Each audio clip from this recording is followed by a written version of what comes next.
Today we're gonna have a snowstorm coming soon in Minnesota, especially in Blue Earth. And look at the sky, it's gray color with no wind, and you can feel like it's not cold at all outside, and it's just a small rain, and it's already stopped. But for sure, the storm will come very soon.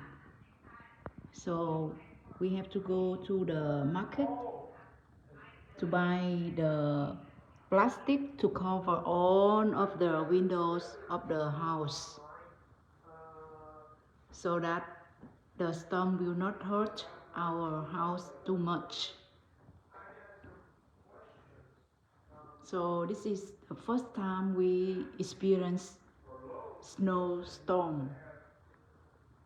Let's see what happened.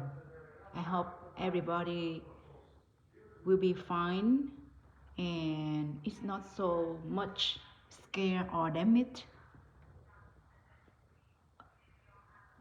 all of the people, even the animals or the houses in Minnesota. Good luck everybody. Bye.